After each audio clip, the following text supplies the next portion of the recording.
초사벌초 4학년 여러분 안녕하세요. 오늘은 1단원의 8번째 시간 식물의 특징을 활용한 생활용품 설계하기를 배워보도록 하겠습니다. 모두 교과서 24쪽과 실험과찰 13쪽 그리고 오늘은 색칠 도구가 있으면 더욱 활동하기 좋습니다. 모두 준비해 보겠습니다.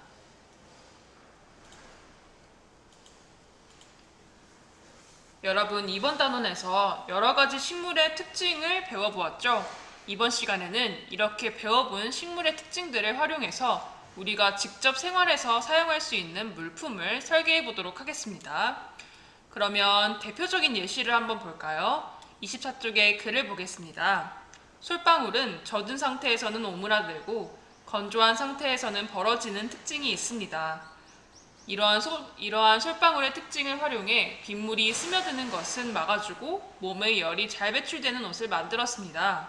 식물의 특징을 활용해 편리한 생활용품을 설계해 봅시다.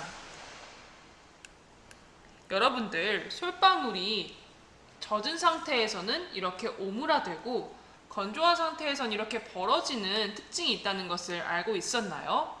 그러면 선생님이 한번 이 솔방울을 젖은 상태일 때와 건조한 상태일 때를 왔다 갔다 해보겠습니다.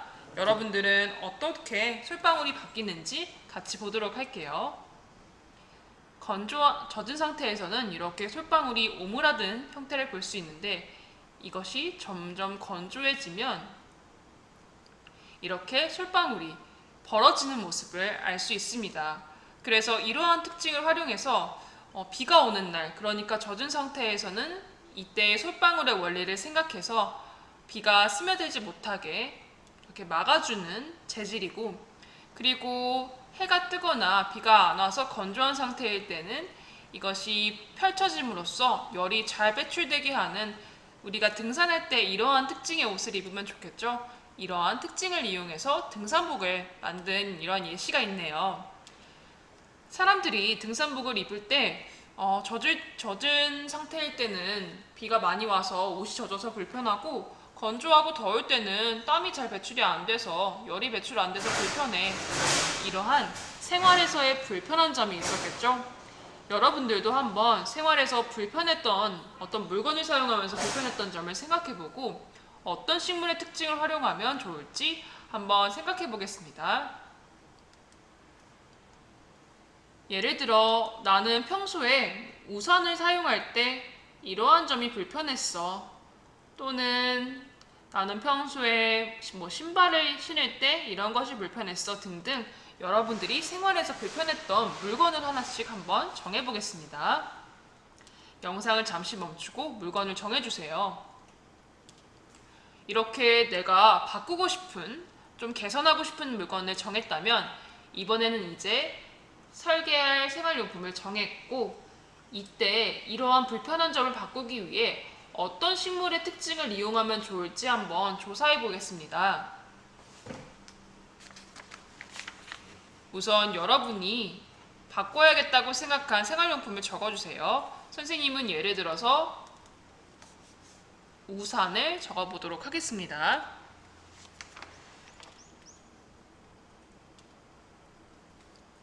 그리고 생활용품에 활용할 식물의 특징도 여러분들이 필요한 특징을 검색해 보겠습니다. 예를 들어 내가 필요한 식물의 특징은 방수라는 특징이 필요하다면 여러분들 인터넷에 방수, 식물 이런 식으로 검색을 해서 이런 방수 기능이 있는 식물이 있는지를 찾아보도록 하겠습니다. 영상을 멈추고 한번 검색해 볼게요.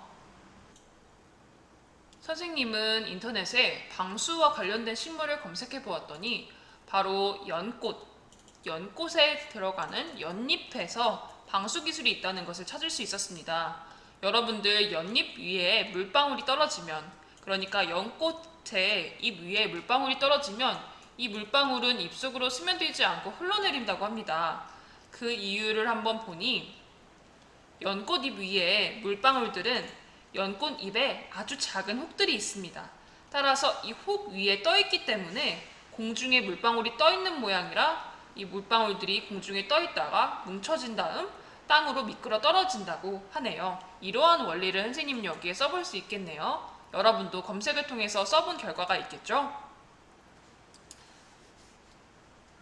선생님은 여기에 연잎의 방수가 되는 특징을 써보겠습니다.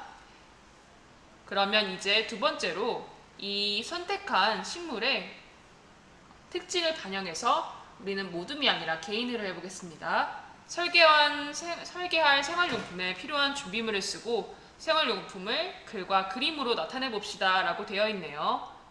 선생님은 이 연잎에 작은 혹이 방수를 하게 해주기 때문에 선생님은 생활용품의 이름을 혹우산으로 해보겠습니다. 여러분들도 한번 여기에 필요한 준비물과 방법, 그 모양을 한번 구상해서 그려보도록 하겠습니다. 영상을 멈추고 내가 개발할 생활용품을 적어주세요.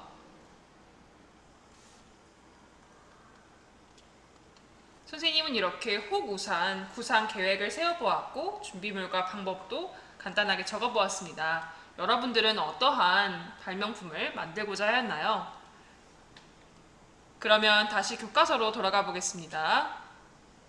이렇게 식물의 특징을 활용한 생활용품을 만들어 보았는데 혹시 만들기 어려웠던 사람은 선생님이 보여주는 영상을 보면서 다시 한번 생각해 보겠습니다. 미술 시간에 붓을 떨어뜨릴 때가 있는데 어떻게 하면 좋을까? 도꼬마리 열매의 특징을 활용해 붓을 고정하도록 하는 건 어때? 옷걸이에서 옷이 미끄러져 떨어지는데 어떻게 하면 좋을까? 끈끈이 주걱의 특징을 활용하면 미끄러지지 않을 것 같아. 이렇게 옷걸이나 아니면 여기 앞에 친구가 얘기했던 하도록 하는 건 책상에서 어떻게 하면 붓이 좋을까? 계속 떨어지는 이러한 상황을 끈끈이나 아니면 도꼬마리 열매의 원리를 활용한 경우도 있네요. 그러면 두 번째 또 도와주는 영상, 참고 영상을 보겠습니다. 모래욕점에는 공기주머니가 있으니까 여기다 공기주머니를 그리는 건 어떨까? 그래, 그럼 내가 그릴게. 이건 이걸 할게.